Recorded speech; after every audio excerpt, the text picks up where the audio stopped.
Alors, on a décidé d'appeler cette table ronde « Comment savons-nous que nous avons un problème écologique global ?» Donc, sous-entendu, ça ne va pas de soi. Ça suppose qu'il y ait des outils pour le mesurer, des perceptions, des mesures, des quantifications, des ordinateurs, des satellites, des communautés scientifiques, des conférences internationales. Donc, tout un appareil technique et sociale qui positionne un certain nombre de phénomènes, de processus comme des problèmes devant être traités à l'échelle internationale comme ayant une dimension planétaire, comme ayant une dimension globale. Et donc c'est cet ensemble de dispositifs et de processus par lesquels nous savons que nous avons un problème environnemental global que nous allons interroger. On a repris le titre à un article qui datait déjà de 1992 d'un écologue et d'un sociologue qui avait appelé ça « How do we know we have environmental problems ?» et qui se posait cette question-là, qui est un ensemble, un domaine de recherche qui a été approfondi par beaucoup d'autres chercheurs depuis. Donc ce qu'on va essayer, c'est de vulgariser, de discuter, d'illustrer, de prolonger par les recherches en cours de nos trois intervenants ce type de questions. Alors comme vous le savez, il y a quelques jours seulement, les laboratoires français de climatologie ont annoncé qu'ils avaient lancé de nouvelles modélisations du changement climatique global en préparation de ce qu'ils vont mettre en œuvre et publier avant le prochain rapport du GIEC, et qui annonçaient que dans leur nouveau modèle, on atteindra les plus 2 degrés de hausse de température globale du globe dès 2040, alors que l'objectif était de ne pas y arriver à la conférence de Paris en 2015, et que le scénario business as usual, c'est-à-dire si on continue dans la même trajectoire que les dernières décennies, sous le nom de développement durable depuis les années 80, on arrivera à plus 7 degrés de hausse de température de la planète en 2100.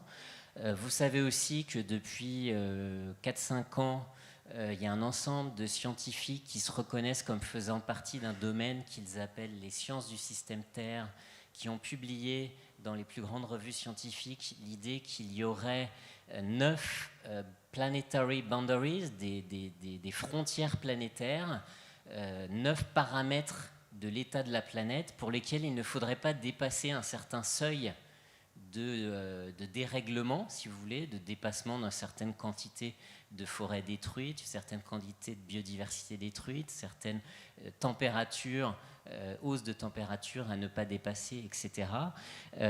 Sans quoi, si on dépassait ces frontières-là, se poserait la question de l'habitabilité de la planète pour l'humanité. Vous voyez les grands mots, la planète, l'humanité, l'habitabilité, qui finalement commence à prendre la place de la question de la durabilité. On passe des interrogations sur la durabilité à des interrogations sur l'habitabilité, qui est une forme de planétarisation de notre questionnement sur les devenirs des sociétés humaines. Et puis si on monte un peu plus loin, on va remonter beaucoup plus loin tout à l'heure, c'est depuis 1972 qu'est apparue une modélisation de l'ensemble du fonctionnement des sociétés humaines, du système économique, industriel, les pollutions, les déchets, l'usage des ressources, à l'intérieur de l'ensemble de la biosphère et des fonctionnements terrestres, et qui a donné lieu dès 1972, après une grande modélisation dans un superordinateur du MIT, au rapport Limits to Growth, les limites de la croissance, auprès du Club de Rome, qui était sorti en 1972 et qui avait alimenté tout un ensemble de débats sur l'effondrement des sociétés industrielles. On emploie déjà ce terme-là dans le Nouvel Obs de l'époque.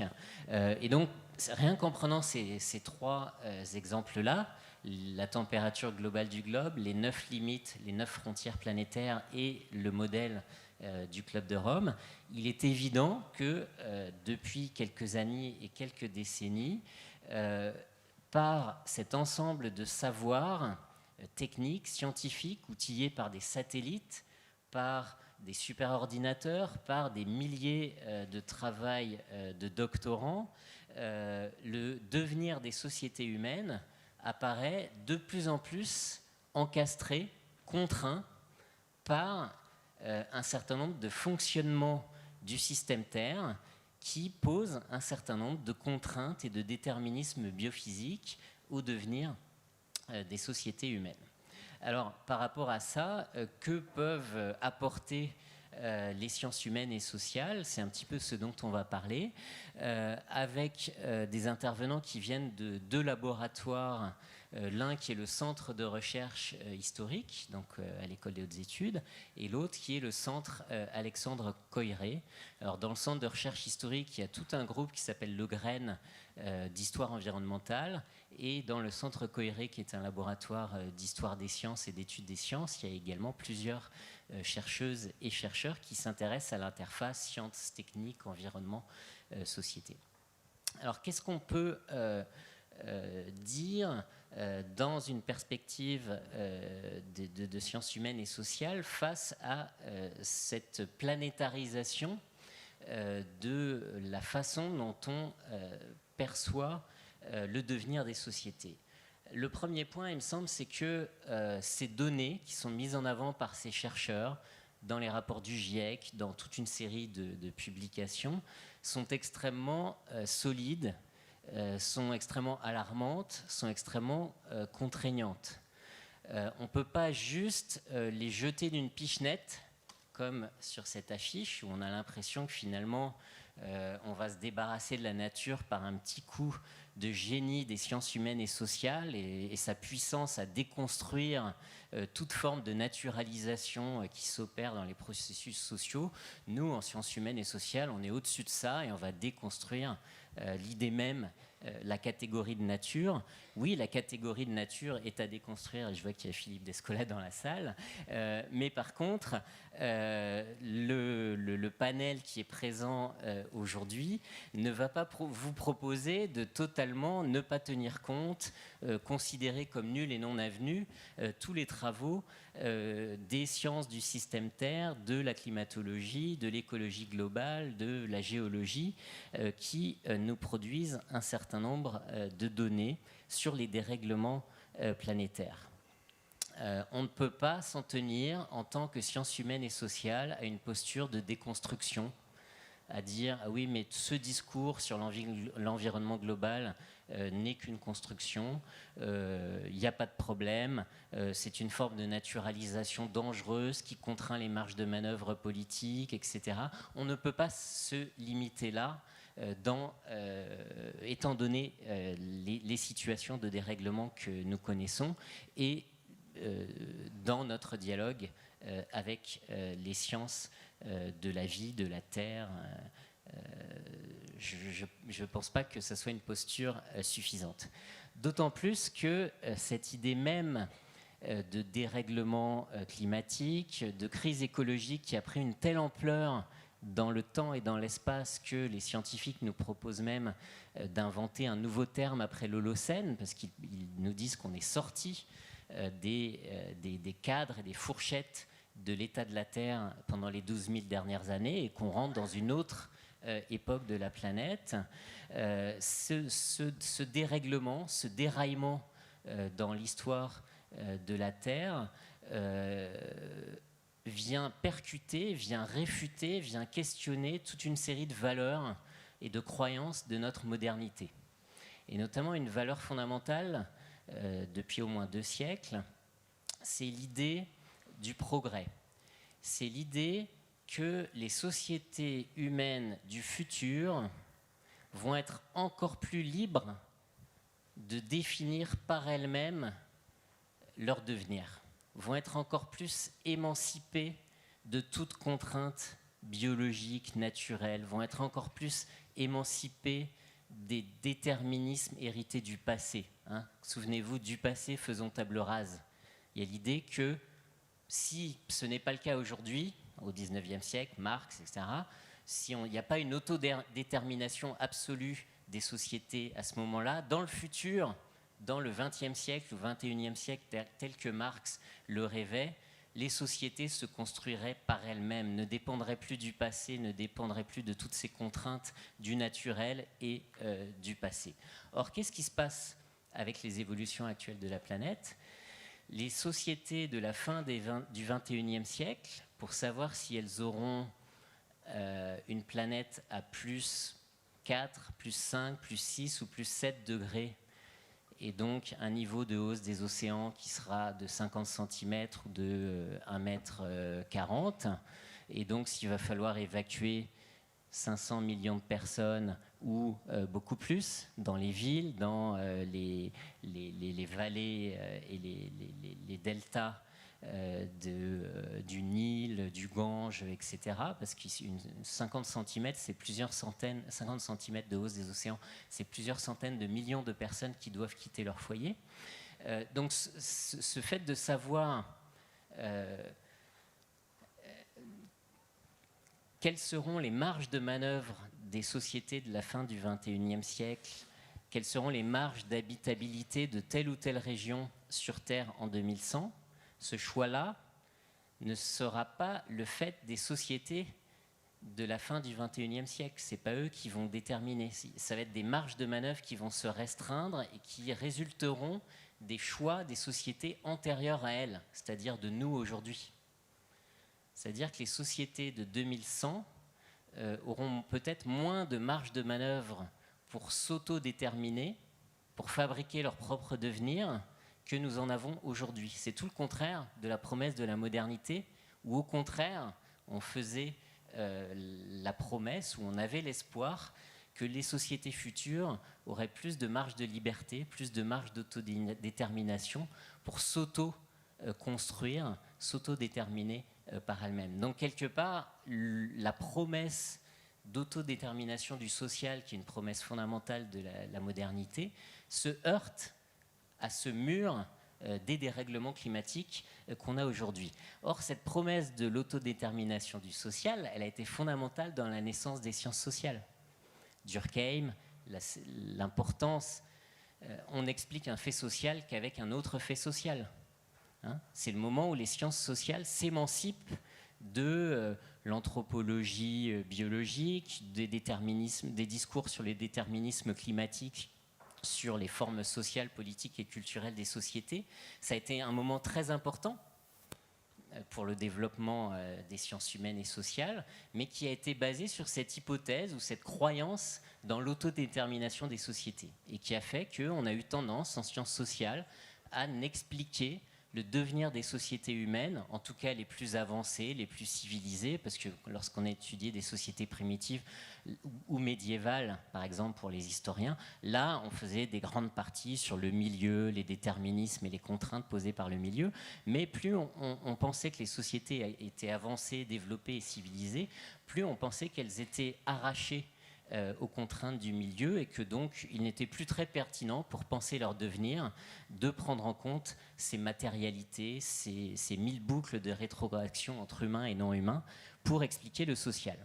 Donc ces travaux des sciences du système Terre qui nous posent des limites de la planète, etc., viennent percuter une croyance de la modernité qui elle-même était assez fondamentale pour nos paradigmes dans les sciences humaines et sociales. Donc on ne peut pas se contenter de les déconstruire. Et une fois qu'on a dit ça, malgré tout, reste entière un certain nombre de questionnements sur comment peut-on dire que nous avons un problème écologique global. Comment peut-on dire qu'il y a des limites globales quantifiées par des experts scientifiques que nous devrions, nous, société d'ici ou de là-bas, ne pas dépasser? Comment on peut dire d'emblée que tel problème est d'échelle planétaire, que c'est d'abord en produisant des savoirs à l'échelle planétaire ou des formes d'intervention politique à l'échelle planétaire qu'il faut penser les questions environnementales? Donc ça favorise une perception de nos questions environnementales d'un point de vue surplombant, d'un point de vue vue du ciel, vue de l'extérieur. Du coup, si on suit cette façon de nous représenter les problèmes écologiques de cette façon, ça veut dire qu'il y a des points de vue sur le monde, des points de vue sur les problèmes et des solutions qui seraient supérieures aux autres parce qu'elles seraient plus globales, qui seraient donc supérieures à des processus, à des transformations, à des alternatives qui, elles, se positionneraient à des échelles locales. Par exemple, dans cette vision, Emmanuel Macron peut dire que nous avons un droit d'ingérence climatique sur les forêts de l'Amazonie. Pourquoi il peut dire ça ? Parce que depuis les années 80, on s'est mis à se représenter les forêts amazoniennes non pas seulement comme des territoires localisés dans lesquels il y a une cohabitation de différents groupes humains, végétaux, animaux et microbiens qui sont parfois en conflit les uns avec les autres pour les usages de ces espaces, mais on s'est mis à se représenter l'Amazonie comme le poumon de la planète. Du coup, comme remplissant une fonction globale de capture du carbone de la planète. Et c'est au nom de cette construction de l'Amazonie comme un objet planétaire, et non plus comme un objet ancré sur un lieu particulier, que l'on peut dire que nous aurions un droit d'ingérence écologique sur ce qui se passe sur ce territoire-là, et qui peut rappeler des formes d'ingérence du passé, notamment à des époques coloniales, sur laquelle on va trouver un certain nombre de discours des colonisateurs justifiant leur prise de possession de territoires coloniaux sous des arguments du meilleur usage de la nature, la meilleure mise en valeur, le meilleur usage durable au cours de l'histoire. Donc c'est malgré tout fort intéressant pour les sciences humaines et sociales d'analyser cette fabrique des savoirs et des pouvoirs du global dans les discours à propos de l'environnement, de se demander par quel savoir, par quelles mesures, par quels instruments, par quelles images, par quel discours on peut construire l'environnement comme global.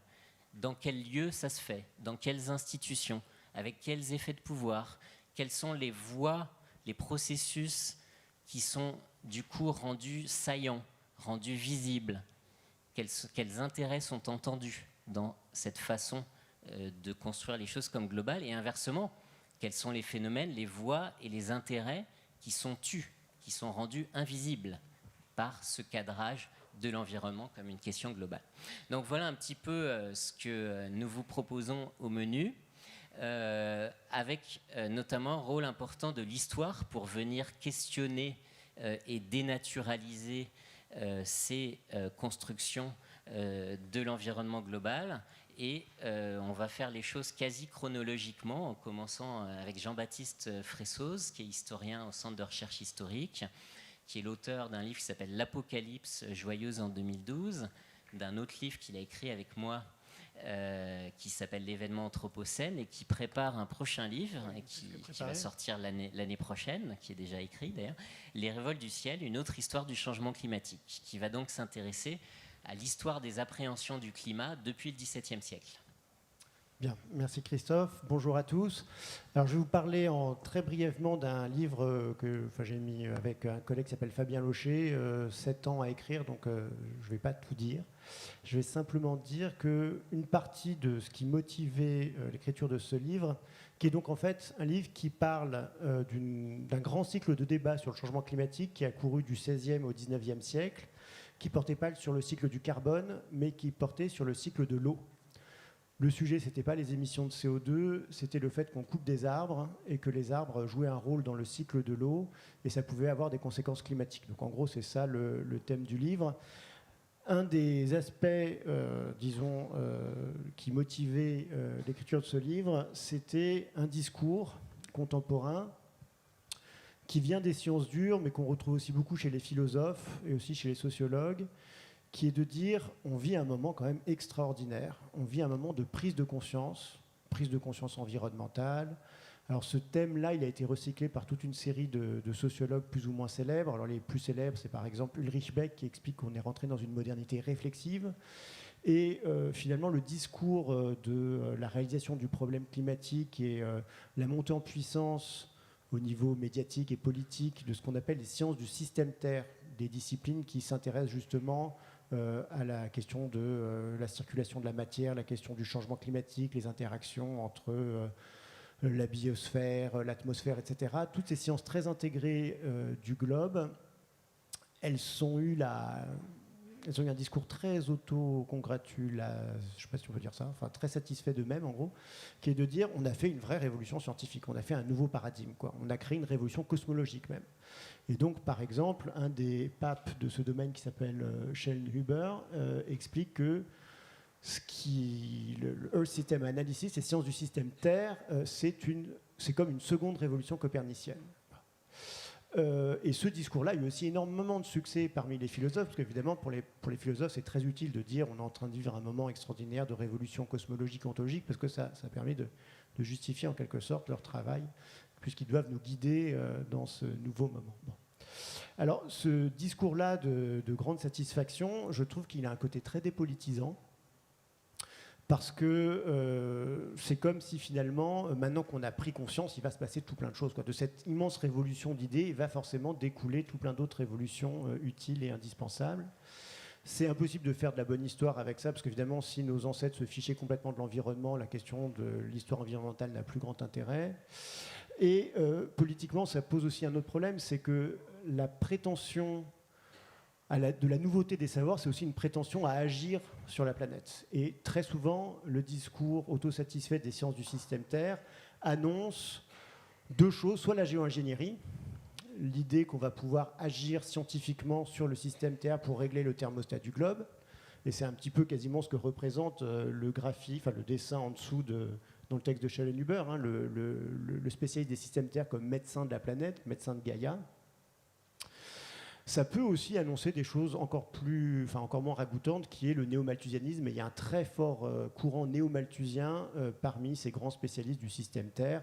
James Lovelock en étant un des exemples les plus marquants, qui explique dans son dernier livre que l'une des choses les plus utiles que peut faire l'Angleterre, qui est une île face au changement climatique, c'est d'augmenter ses dépenses dans la défense, puisqu'il faudra faire face aux hordes de réfugiés climatiques. La notion même de réfugiés climatiques est extrêmement problématique, parce que les démographes sérieux expliquent qu'a priori, le changement climatique, ça fera beaucoup de déplacés, mais ça fera peu de gens qui se déplacent entre des pays. Vient des écologues, en fait. C'est Norman Maier, qui est un ami de James Lovelock, qui est aussi une des personnes importantes, si vous voulez, de ce milieu-là. Bon. Donc, c'est une partie du but du livre, c'est un petit peu d'insuffler un peu de modestie dans ce constat très satisfaisant de dire on est quand même bien plus savant, on est bien meilleur, on a beaucoup plus conscience des choses, on a vécu une révolution de type ontologique. Alors, il y a plusieurs manières de le faire, et une manière, c'est par l'histoire des sciences, simplement de faire remarquer qu'on pourrait avoir une vision téléologique du global. Que le global, ce serait quelque chose qui émergerait au bout d'un long processus, qu'on serait instinctivement, on vivrait dans des environnements locaux, et que ce serait grâce à 2 siècles de sciences, ou surtout aux 50 derniers siècles des sciences de la physique du globe, qu'on pourrait parler d'environnement global. En fait, quand on regarde l'histoire des savoirs et l'histoire des intérêts philosophiques, on voit bien que le global est déjà là très tôt, en particulier dans un courant extrêmement important pour la naissance des sciences modernes, qui est la théologie naturelle. La théologie naturelle, hein, en gros, pour faire très simple, c'est le créationnisme, l'idée qu'on va chercher dans la nature la preuve de l'existence d'un être infiniment supérieur qui a organisé la nature. Au sein de la théologie naturelle, il y a beaucoup de réflexions sur la Terre comme un système parfaitement intégré, et il y a un cycle de matière qui semble emblématique de cette vision de la Terre, c'est le cycle de l'eau. Le cycle de l'eau qui est étudié depuis l'Antiquité, hein, Aristote parle du cycle de l'eau par exemple déjà, mais au moment du XVIIe siècle, en particulier en Angleterre, il y a beaucoup de réflexions sur le cycle de l'eau, et en gros, au XVIIe siècle, on a déjà les grands paramètres qu'on étudie encore de nos jours quand on étudie la biologie, hein, sur le cycle de l'eau. Et le cycle de l'eau, c'est vraiment la preuve d'une intelligence supérieure qui a organisé la nature. Et par exemple, il est évident pour les philosophes naturels du VIIe siècle que s'il y a de très, très vastes océans qui servent à rien, a priori, en fait, ces océans, ils servent à quoi? Ils servent à créer de la vapeur d'eau. Cette vapeur d'eau, elle circule à l'échelle globale, elle va se condenser sur les montagnes et sur les arbres, ça c'est le point important pour notre livre avec Fabien, sur les montagnes et sur les arbres, et c'est ça qui assure finalement la fertilité des zones tempérées. Il y a une connexion, par exemple, là on le voit très bien dans cette représentation du cycle de l'eau, il y a une connexion entre les océans de la zone tropicale et le fait qu'il y ait autant de pluie en Angleterre, par exemple.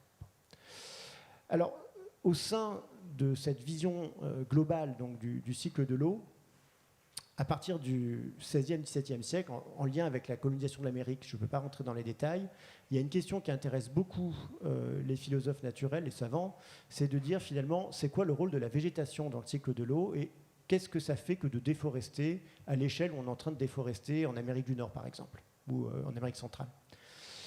Le discours du changement climatique est d'abord très positif, très optimiste. C'est de dire, en déforestant, on améliore le climat. C'est une manière de justifier la prise de possession des terres de l'Amérique par les colons européens. On trouve ça en Nouvelle-Espagne, en Nouvelle-France, en Nouvelle-Angleterre. C'est à peu près toujours la même chose. C'est, les Européens arrivent, le climat s'améliore, et ça, c'est un signe quand même que la prise de possession de la terre est justifiée, sanctifiée par Dieu.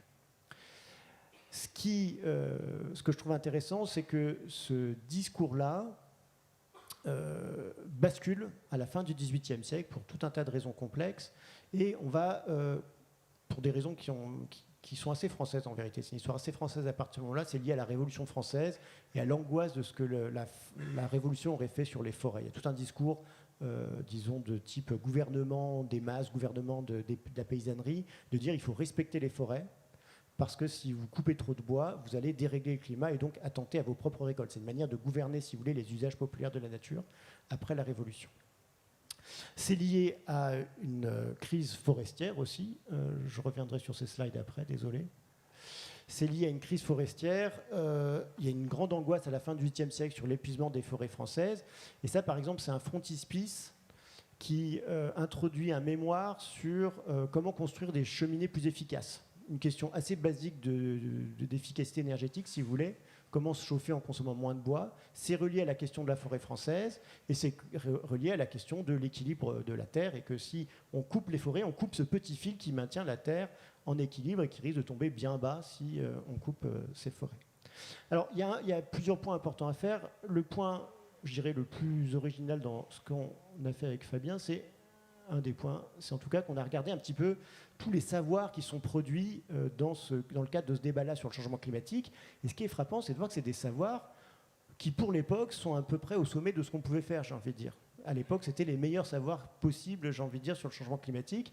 Par exemple, on va se mettre à faire de la thermométrie historique. On va, à partir de la fin du XVIIIe siècle, on commence à avoir une longue durée de registres météorologiques. Les registres météorologiques un peu sérieux, c'est à partir du début du XVIIIe siècle, où les observateurs enregistrent plusieurs fois par jour, à heure régulière, les températures. Et en 1770, il y a des météorologues qui commencent à étudier ça de manière rétrospective et qui étudient l'évolution du climat. Alors, ce n'est pas forcément lié au départ pour étudier le changement climatique. En vérité, c'est pour essayer de corréler la météorologie à l'astronomie et donc rendre la météorologie parfaitement prédictive. Il y a des météorologues qui expliquent que si on arrive à faire ça, on pourra prévoir la météorologie de manière parfaite à l'horizon 100 ou 200 ans, puisque ce sera relié à des phénomènes célestes.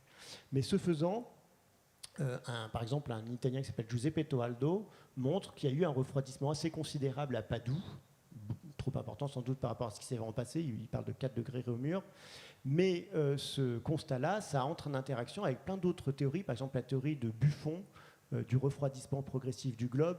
La Terre, ce serait une sorte de morceau de soleil qui se refroidirait peu à peu. Donc on essaye de produire des savoirs. Alors cette thermométrie historique, elle est très critiquée, et donc ce qui se passe plutôt, c'est l'étude de proxy climatique. Toujours dans les années 1770, on se met à étudier de manière rigoureuse l'état historique des rivières. À quel moment la Seine, est-ce qu'elle congelait, comment elle congelait, à quelle date elle congelait, etc. Donc ça, on a des données, enfin les astronomes et les météorologues ont des données anciennes qui sont liées en fait au prévôt des marchands, par exemple à Paris, qui enregistre l'état de la Seine depuis longtemps, parce que la Seine, c'est une voie d'approvisionnement extrêmement importante. Donc c'est ce type de savoir qu'on produit. On peut aussi étudier l'évolution de la végétation, l'évolution de l'étagement de la végétation. Les naturalistes savent évidemment que c'est des essences différentes qui poussent à différentes altitudes, et ils essayent de trouver des traces historiques, et par exemple ils sont très surpris de voir par exemple des troncs de vieux mélèzes à des endroits où les mélèzes ne peuvent plus pousser. Et on étudie évidemment les glaciers qui, et je dirais à partir des années 1760, on a des études extrêmement précises historiques, en étudiant les cadastres, etc., sur l'évolution des glaciers. Donc c'est vraiment un sujet qui est traité scientifiquement. On en parle à l'Académie des sciences, à la Royal Society. Enfin, la question du changement climatique est scientifiquement importante. Et elle est évidemment économiquement fondamentale, puisqu'on est dans des sociétés agraires où l'essentiel de la richesse provient de la terre, hein, du sol. Et la question de qu'est-ce que sera le climat à l'horizon 20 ou 30 ans est une question économiquement hyper importante. Par exemple, en 1780, les oliviers en Provence gèlent. 1784. Question, est-ce qu'on doit replanter des oliviers ? Un olivier, c'est productif au bout de 25 ans, donc c'est un gros investissement. Si dans 25 ans, il fait plus froid, a priori, il faut passer à autre chose. Donc il y a des débats, disons, économiques sur la bonne gestion des territoires qui ont besoin de savoir d'anticipation climatique. C'est des questions qui sont économiquement importantes, c'est aussi des questions qui sont politiquement déterminantes, puisque, évidemment, on est aussi dans des sociétés où le moment de la soudure, le moment du printemps, est toujours politiquement délicate à gérer pour les gouvernements parce qu'il y a une augmentation du prix du blé qui peut vite fomenter des émeutes sur les marchés, voire des révolutions. Donc c'est vraiment une question hyper importante politiquement, scientifiquement intéressante. Et donc le point que je voulais dire pour conclure, je ne sais pas combien de temps que je parle, mais 2-3 minutes. Bon. En gros, après la Révolution française, il y a des savoirs sur le changement climatique liés à la déforestation. Ce qui est impressionnant, c'est de voir, j'ai déjà un peu dit, mais au moment de la Révolution française, c'est vraiment le thème de l'effondrement qui s'impose. C'est un discours de l'effondrement qui est porté par des agronomes pour essayer d'expliquer aux paysans qu'il faut respecter les forêts, sachant qu'on a supprimé les droits féodaux qui étaient autant de monopoles sur des ressources naturelles. Il faut re-réguler les usages de la nature. Et c'est un discours qui devient, porté aussi pour des raisons de colonisation. Ça va être défendu dans les années 1830 par les colons français en Algérie pour justifier la colonisation en disant les Arabes ont mal géré la nature, ils ont déforesté leur pays, ils ont changé le climat et ce faisant, ils ont produit leur propre dégénérescence raciale. Donc il y a un discours très orientaliste qui met en avant la question du changement climatique et la transformation des races. Oui, parce que le changement climatique est d'autant plus important qu'à cette époque, le climat, c'est aussi ce qui détermine la forme des corps, le niveau d'organisation politique et tout. Pensez à Montesquieu. Donc c'est le discours de l'effondrement qui l'emporte dans les années 1820-1830. Voilà, je vais peut-être m'arrêter là. Peut-être 2 mots pour dire pourquoi on a oublié tous ces débats. Il y a 2 raisons principales. Premièrement, la science avance et, par exemple, au sein de ces débats climatiques, il y a la théorie des glaciations qui émerge. C'est en Suisse qu'elle apparaît, cette théorie-là, l'idée que dans le passé, la Terre était beaucoup plus froide et qu'il y avait d'énormes glaciers qui couvraient une bonne partie de l'Europe du Nord. Cette théorie-là, elle émerge en Suisse parce qu'on s'intéresse à la question du changement climatique et du refroidissement de la Terre. Les Suisses sont très en avance sur ces études des glaciers parce que quand ils étudient les glaciers, ils pensent voir en fait prédire la mort thermique du globe. Donc il y a vraiment beaucoup de recherches là-dessus et ça aboutira à la théorie des glaciations. Mais la théorie des glaciations, c'est aussi une manière de dire finalement que l'homme n'est pas grand-chose face à ces grandes variations climatiques. Et plutôt que la vision d'une Terre qui peut être profondément transformée par la déforestation, par l'agir humain, on a plutôt la vision de grands cycles climatiques au sein desquels l'homme n'est pas grand-chose. L'homme est pris dans ces grands cycles climatiques. Donc dans la seconde moitié du 19e siècle, quand vraiment la théorie des glaciations s'impose, ça a tendance à remettre en cause ces théories anthropiques du changement climatique.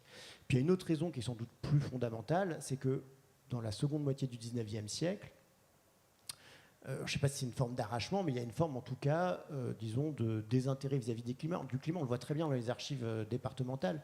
Il y a des enquêtes très précises pilotées par les préfectures météorologiques pour prévoir quelle va être la récolte suivante, des séries continues à partir de 1815 jusque dans les années 1840-1850, et puis ça finit par s'affaiblir, tout simplement parce que la question du climat, la question des récoltes est beaucoup moins importante à partir du moment où on a des chemins de fer, où on peut approvisionner certaines régions de France. S'il manque du blé quelque part, on pourra toujours amener du blé qui aurait été produit ailleurs. Et puis avec la globalisation économique, encore plus. Le cours des céréales s'effondre dans la seconde moitié du 19e siècle avec l'entrée en scène des pays neufs, l'Amérique et la Russie en particulier. Donc en gros, je dirais que la science et l'industrie, avec le chemin de fer, mais évidemment, ce n'est pas que le chemin de fer, ont tendance à créer cette illusion finalement du climat comme quelque chose de à la fois stable et relativement inoffensif. Et cette impression de grande révolution cosmologique, c'est simplement qu'on avait oublié à la fois cette histoire et à la fois cette construction progressive d'ignorance finalement sur ces questions climatiques. Merci. Donc on voit que le climat était déjà global et déjà mouvant au XVIIe et XVIIIe siècle. Et Hélène Guillemot du Centre Coéré, qui est une spécialiste de l'interface entre science et politique du climat, on va sauter justement cette période de la fin du 19e à la fin du 20e, où peut-être ça bouge moins, mais Hélène va partir de la fin du 20e siècle pour montrer comment le climat est redevenu global et mouvant, peut-être sous d'autres formes. Oui, merci. En fait, pas de la fin, du milieu du XXe siècle. Donc moi, je vais effectivement m'intéresser au climat, pas aux sciences du système Terre, aux sciences du climat. Les sciences du système Terre, sous cette appellation, sont apparues à peu près assez récemment, vers 1980. Moi, je m'intéresse au changement climatique et je vais me demander quelle est la fabrique de la globalité dans le changement climatique, comment ce cadrage global du climat et du changement climatique s'est imposé donc à partir de la seconde moitié du XXe siècle. Je vais d'abord parler de la construction scientifique de ce climat global, du rôle du politique ensuite, même s'ils sont en fait très mêlés. Et puis après, je me demanderai un petit peu quelles sont les critiques qu'ont soulevé finalement ces visions très globales.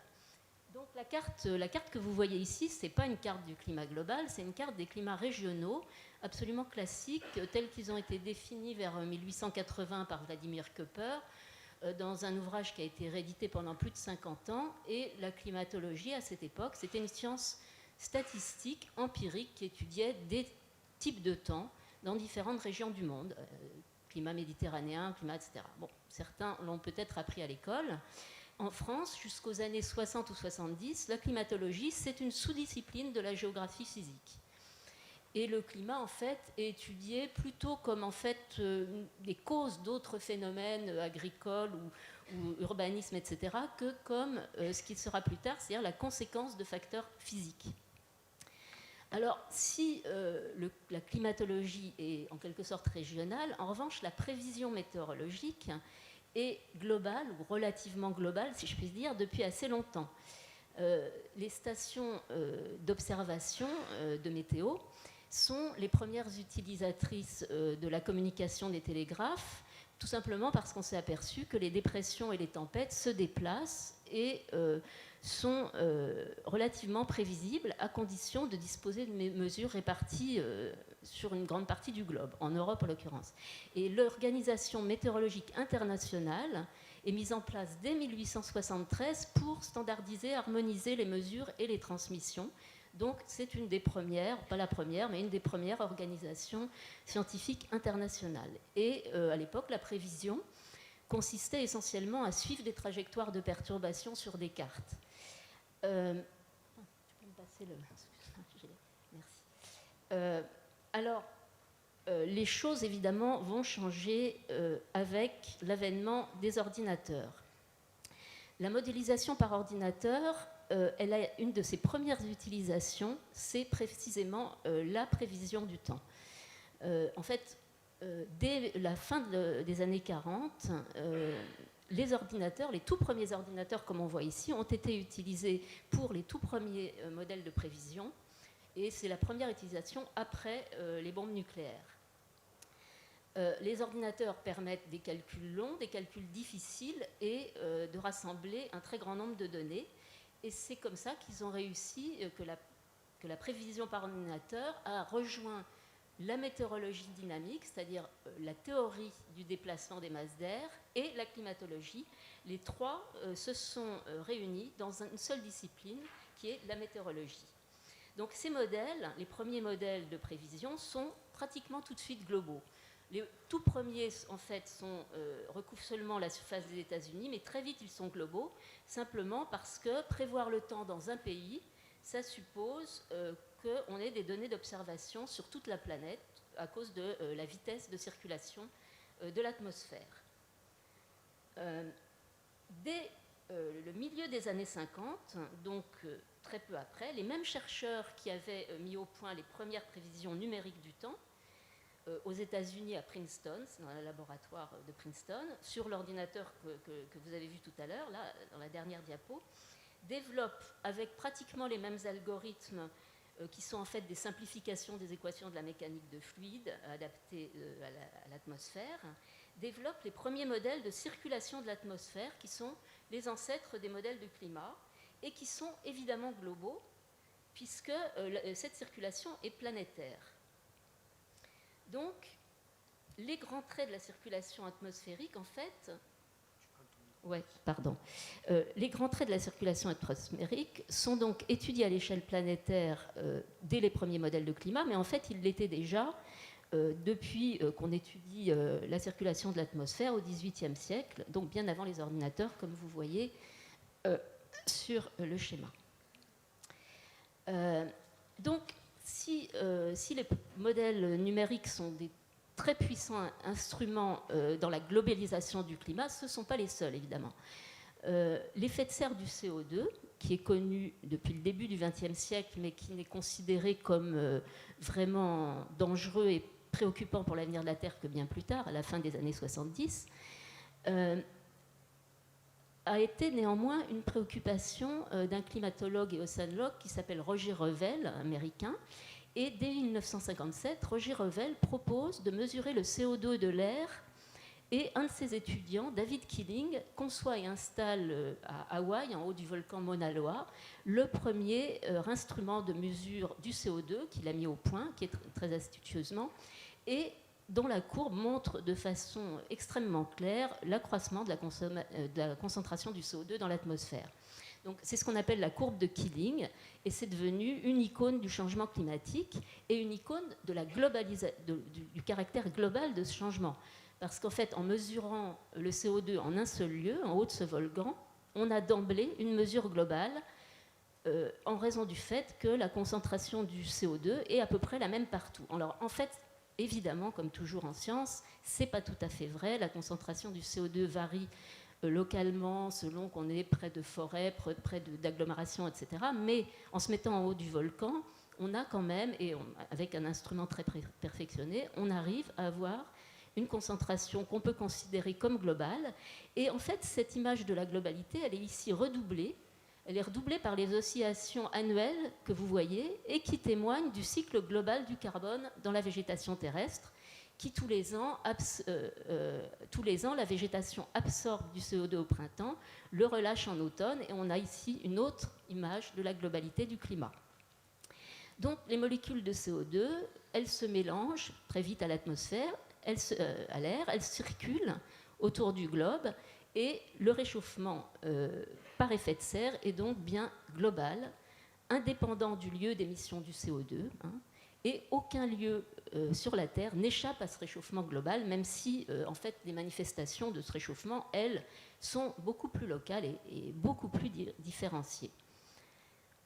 Donc ça, c'était un petit peu pour l'aspect scientifique de la globalisation, mais cette globalité n'est pas seulement le résultat des propriétés de l'atmosphère et de la modélisation numérique.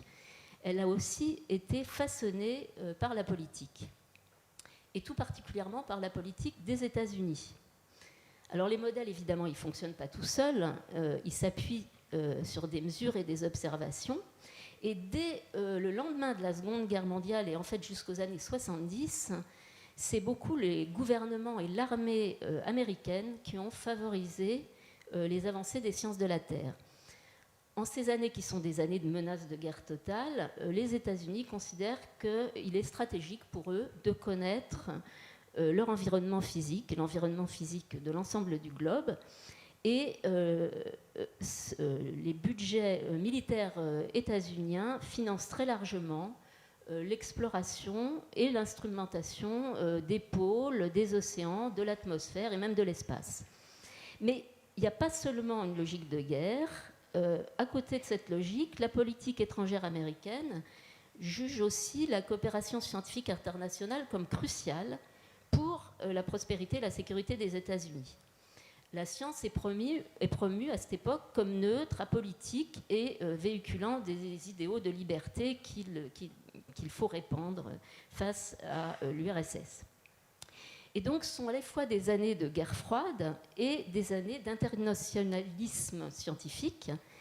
Et les institutions qui sont créées contribuent à l'édification du climat global. Alors, la première de ces institutions, c'est l'Organisation météorologique mondiale. Alors, je vous ai parlé tout à l'heure de l'Organisation météorologique internationale. L'OMM, l'Organisation mondiale, lui succède peu après la guerre comme agence des Nations Unies chargée de relier tous les services de prévision du temps avec des échanges de données et des standardisations des mesures. Et sous l'égide de l'OMM, une véritable infrastructure planétaire d'acquisition de données est créée avec des réseaux d'observation terrestres, maritimes et les premiers satellites. Ce que vous voyez ici, en fait, c'est l'état beaucoup plus récent. Je crois que...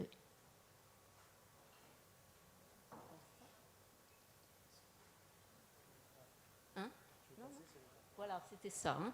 Ouais, c'est ça que je... Donc là, vous voyez l'infrastructure de tous les réseaux terrestres, maritimes et spatiaux d'observation qui contribuent évidemment grandement à la construction de ce climat global. Une autre manifestation... alors là, je ne crois pas que... une autre manifestation... des liens entre sciences et politique, en tous ces temps de guerre froide, c'est l'année géophysique internationale, qui a rassemblé 67 États, donc elle a eu lieu en 57 et 58, elle a rassemblé 67 États, dont l'URSS, mais pas la Chine, avec de très nombreuses réalisations scientifiques, techniques, institutionnelles, des lancements de satellites. Là, vous voyez Sputnik, donc là, on est vraiment dans le cadre de la guerre froide, mais aussi des collaborations scientifiques, notamment la mise en place de bases et de projets de recherche dans les régions polaires, au Groenland et à Vostok en Antarctique, c'est ce que vous voyez dans la photo. Dans ces bases polaires sont réalisées avec les soviétiques, dans le cas de Vostok, il y a des Français et des soviétiques qui ont travaillé ensemble, des forages de la glace qui ont été d'une très grande importance ensuite pour la connaissance des climats passés et donc aussi pour les sciences du changement climatique. Et d'ailleurs, la station de mesure de Mauna Loa, la mesure du CO2, dont j'ai parlé tout à l'heure, fait aussi partie des instruments qui ont été financés dans le cadre de cette année géophysique.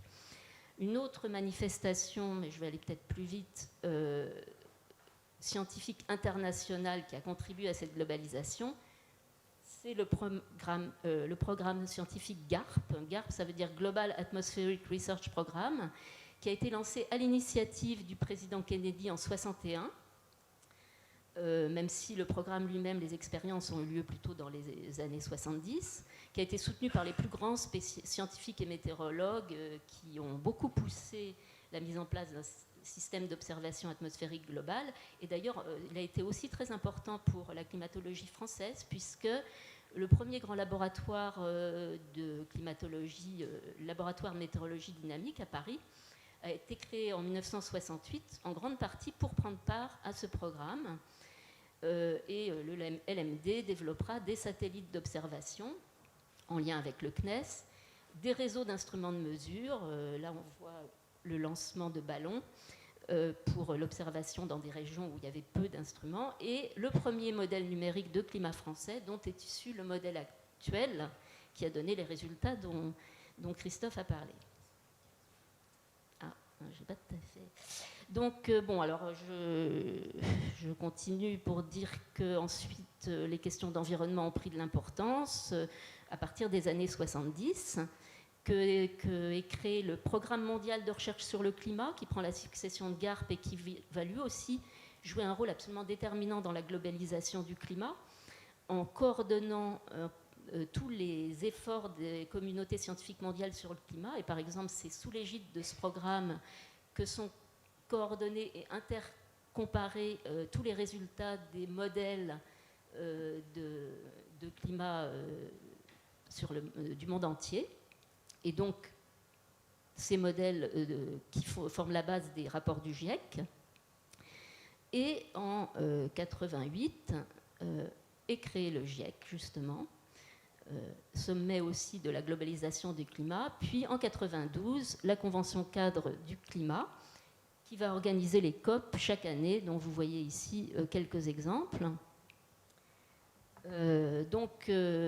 Avec ces institutions, le changement climatique est devenu un problème scientifique global qui doit être traité à l'échelle internationale, un problème d'émissions de CO2 qui ne peut être résolu qu'en réduisant les émissions de CO2 grâce à des accords internationaux. Alors oui, justement, il me restait les critiques. Alors les critiques, très vite. Donc toute cette globalisation a été critiquée par Taylor et Buttel, dont a parlé Christophe, donc je ne vais pas revenir là-dessus peut-être, qui ont dit, je vais quand même citer leur phrase, « Les problèmes environnementaux tels que définis globalement par les sciences privilégient une approche à la fois morale et technocratique de l'action, en passant sous silence les divergences et contradictions politiques. » Voilà. Je n'irai pas plus loin. Autre type de critique, la critique des pays en développement, qui ont critiqué les modèles comme ne tenant pas compte de l'origine des gaz à effet de serre, les mettant tous à égalité sans tenir compte des conditions de leur production et en confondant les molécules des émissions de survie des pauvres avec les émissions de luxe du Nord et des riches du Nord.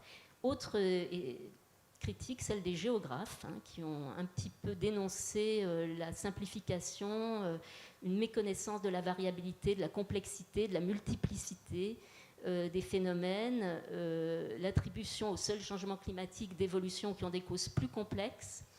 Ils ont dénoncé une vision décontextualisée et qui efface les différences culturelles et locales et écrase les échelles au profit de la seule échelle globale. Et je voulais juste finir en disant que, en fait, cette globalisation, elle a montré ses limites avec la COP de Copenhague, qui n'a pas réussi à produire un accord entre tous les pays et où l'approche globale du partage de fardeau pour la réduction des émissions a été remplacée par une approche où chaque pays s'engage sur des réductions d'émissions volontaires. Et alors qu'on disait que le changement climatique était défini comme un problème global ne pouvant se résoudre qu'au niveau planétaire, eh bien maintenant, on dit que c'est un problème qui doit se résoudre au niveau local. Donc, merci, je suis désolé, tu as été un peu vite sur la fin, mais du coup, ça va laisser plein de questions possibles.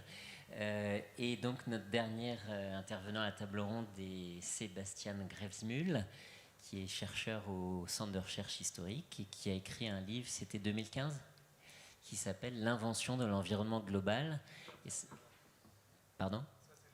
C'est le sous-titre, pardon. « La Terre vue du ciel », l'invention de l'environnement global. La Terre vue d'en haut. Vue d'en haut. Oui. C'est une discussion qu'on avait eue d'ailleurs à ce propos parce qu'on voulait faire un petit clin d'œil à Arthus Bertrand dans le titre, mais finalement on n'avait pas osé aller jusqu'au bout des choses. En tout cas, tu vas nous parler surtout des images de l'environnement global. Exactement, oui. Merci Christophe et bienvenue tout le monde. Alors moi je vais parler des cultures visuelles et des perspectives et contributions des cultures visuelles à la question justement de l'environnement global, de la visualisation de l'environnement global. Et moi, je vais être assez court. Je vais vous présenter surtout beaucoup d'exemples, beaucoup d'images, et pour vous montrer justement comment,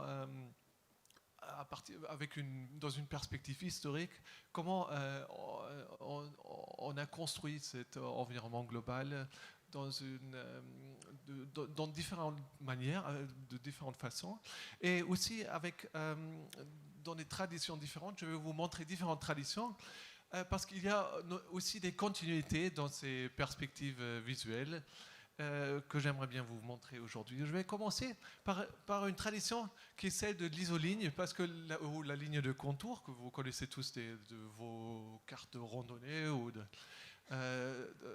cartes topographiques, mais là je vous montre une ligne de contour qui est différente, qui montre un phénomène géophysique complètement invisible, justement ici un phénomène géomagnétique, mais je vous la montre pour montrer une longue tradition d'un outil visuel qu'on a développé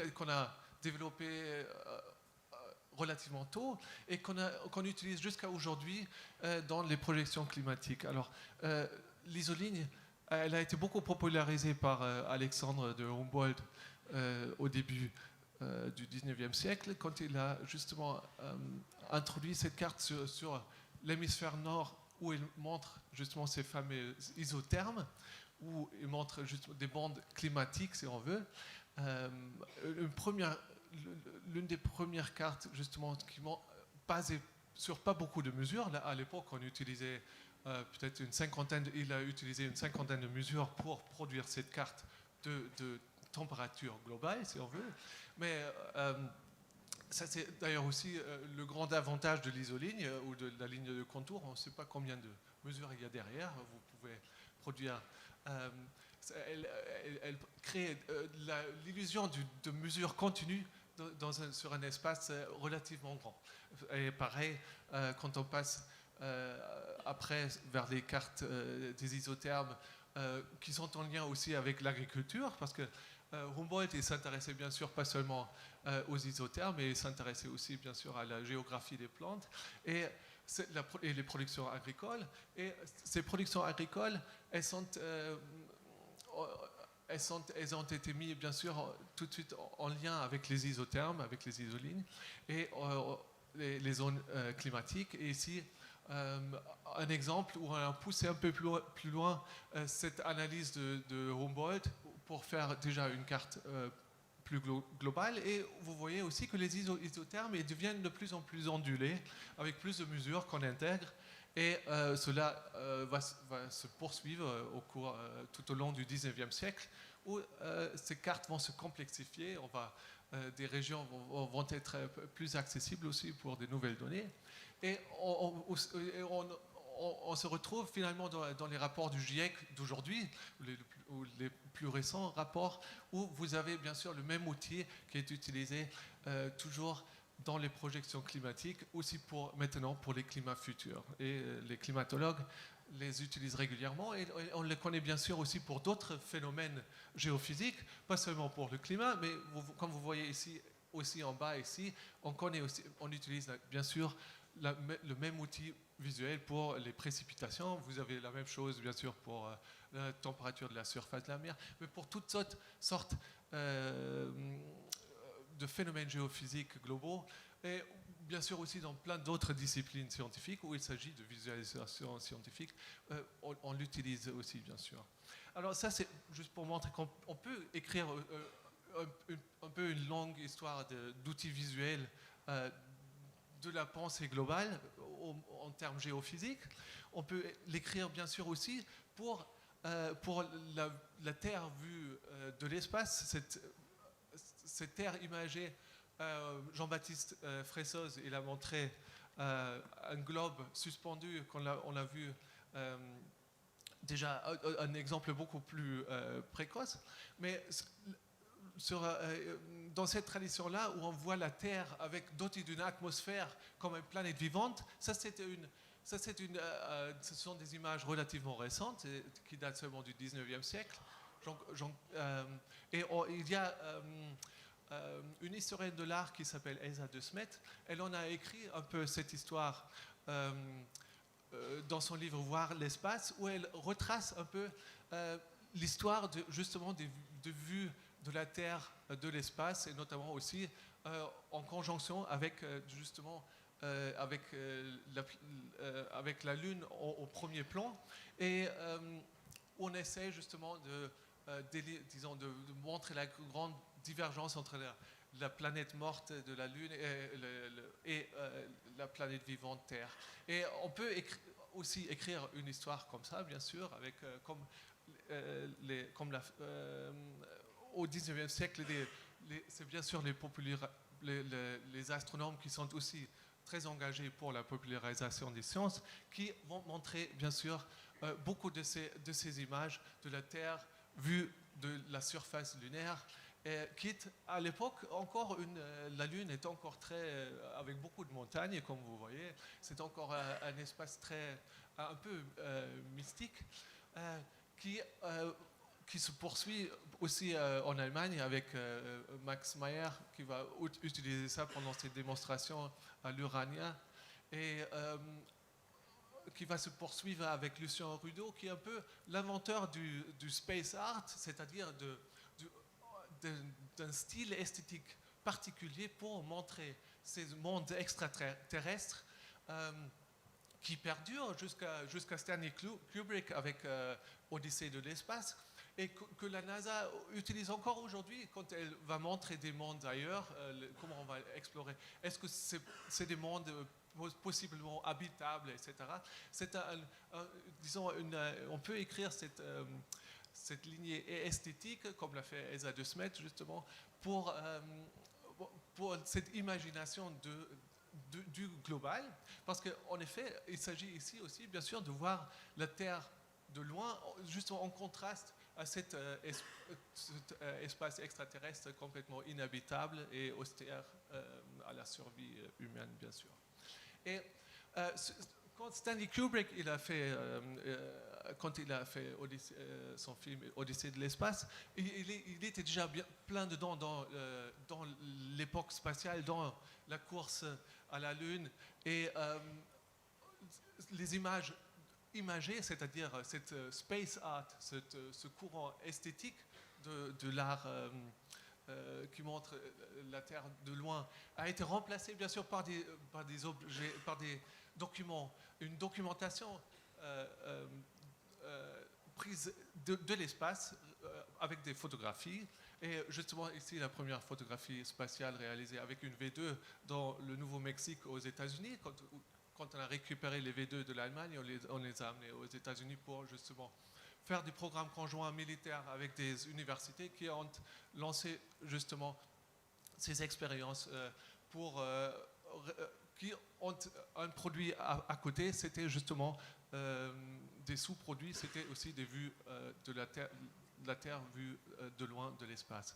Alors, ça peu à peu, les systèmes météorologiques rentraient aussi dans ces visions-là, ici un mosaïque avec ces premières photographies réalisées aussi avec les fusées aérobiques qui ont succédé, les fusées V2. Et vous connaissez tous, bien sûr, les images des missions Apollo.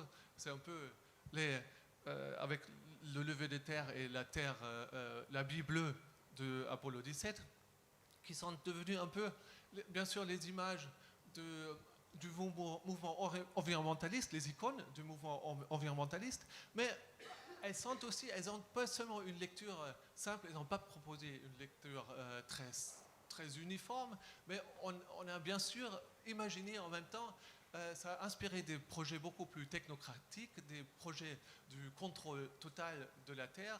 On a parlé de la géo-ingénierie. Cette vision, elle a bien sûr aussi pas seulement inspiré le mouvement environnementaliste, mais aussi des projets de géo-ingénierie, etc. Alors, ça c'est une autre, voilà, une deuxième ligne que je vous voulais montrer, qu'on peut poursuivre aussi un peu dans la longue durée. Et pourquoi c'est important? Parce que, oui, on a bien sûr des documents satellitaires, après ces documents photographiques, qui ont rendu maintenant, bien sûr, l'environnement global accessible à toute heure et plusieurs fois par jour, mesuré avec des quantités de données énormes. Et la bille bleue d'Apollo 17, elle est devenue un peu ce visiotype, une icône qu'on essaye de reproduire constamment aujourd'hui, parce qu'il y a beaucoup ou plusieurs missions satellitaires qui ont reproduit justement cette vision d'Apollo, MODIS en 2002 ou bien le satellite japonais Suomi en 2012 ont reproduit cette icône d'Apollo 17 encore aujourd'hui avec des nouvelles données et avec de nouveaux modèles et justement maintenant des données satellitaires et plus juste des photographies.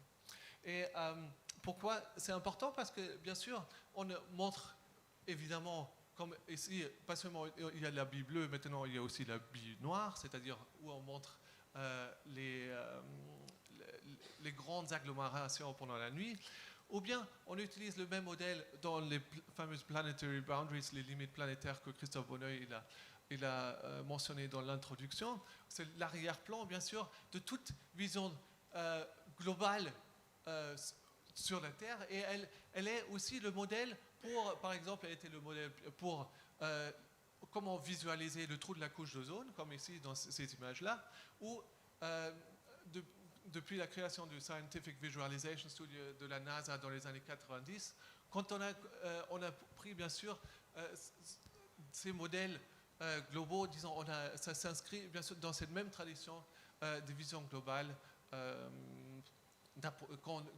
que Apollo 17 a popularisé dans les années 70. Alors, ça, c'est deux lignes qu'on peut poursuivre, que je voulais montrer. Et je pense que ce qui est important aussi, comme troisième point de retenir, c'est justement pour revenir à Humboldt, qui n'a pas seulement popularisé les isothermes, les isolines, mais qui a aussi, bien sûr, qui avait une vision d'une unité de nature aussi à partir d'une inspiration artistique. Pourquoi les artistes étaient intéressants pour Humboldt? Parce qu'il était intéressé dans le coup d'œil d'un artiste qui peut rendre cette unité de la nature visible de façon, l'artiste, disons, de façon intuitive, mais lui, il voulait le faire de façon scientifique. Et ici, le fameux tableau des ondes de Chimborazo, et il permet ça parce que la montagne, à l'époque de Humboldt, elle est bien sûr le modèle de la Terre entière. Parce que si une montagne est assez haute, elle permet de faire l'analogie entre la latitude et l'altitude. Et cette analogie qui permet de faire d'une montagne une vision sur la Terre entière, c'est cette analogie qui a fait de la montagne le lieu privilégié. Mais ces géographies, elles ont changé autour du le 19e siècle, la montagne, le 18e, 19e siècle, la montagne était importante. Aujourd'hui, on parle plutôt des pôles, on parle des tropiques. C'est là où on produit les savoirs de l'environnement global aujourd'hui. On est passé en quelque sorte aussi d'une vision statique du paysage, parce que finalement, c'est ce qui a inspiré Humboldt. C'était ce qui suivait un peu après sur ces parcs naturels aux États-Unis, comme Bierstadt, qui savait intuitivement rendre cette unité écologique de tout le paysage, de le rendre cela accessible et visible. Et là, il a fait ça dans ces grands tableaux très romantiques des parcs naturels états-uniens. Et cette unité de la nature, elle pouvait être représentée comme ça, mais elle est relativement statique. Elle est inspirée par le temps long, par le temps géologique, mais ça bouge pas beaucoup, bien sûr.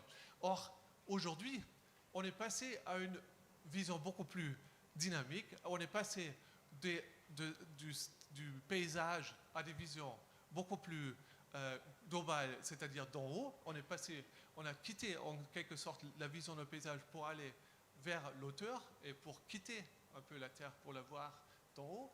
Et on a quitté aussi ce temps, disons, on le voit bien, par exemple, quand on voit les dernières projections climatiques. On parle, par exemple, d'isothermes qui bougent. On voit des climats, on est hanté par l'invasion des tropiques chez nous. On est dans une pensée beaucoup plus mobile des climats. Et voilà, c'est ce que je voulais montrer dans ce grand panorama des différentes images qu'on peut regarder dans le temps long. Et juste pour finir avec cet exemple, aujourd'hui on revisite Humboldt justement pour montrer, regarder comment l'agriculture elle est devenue beaucoup plus intensive. Regardez comment le recul des glaciers, comment on peut l'observer sur le Chimborazo, etc. Disons, l'environnement global, les changements environnementaux globaux, ils s'inscrivent aussi, bien sûr, dans le tableau de Humboldt, mais aujourd'hui, on a une mobilité beaucoup plus importante des climats, des mouvements des glaciers, etc. Voilà, c'est un peu ça l'idée que je voulais montrer. On peut revenir, même aujourd'hui, au tableau de Humboldt comme une source pour étudier les changements environnementaux globaux. Merci pour votre attention. Merci beaucoup pour ces 3 interventions extrêmement riches.